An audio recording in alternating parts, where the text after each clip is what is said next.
Hi loves! This is regarding paano kumita sa pagla-live sa Popo to, no? So kahit wala kayong viewers, walang gifters, walang na-invite, walang agency, pwede pa rin kayong mag-earn kasi may tasking dito, okay?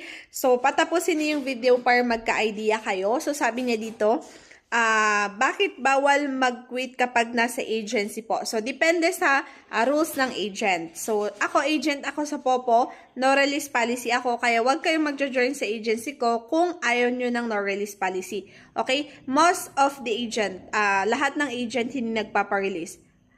Hindi naman lahat, meron yung iba, pero mangilan-ngilan yung mga ganong agency na nagpapa-release, no?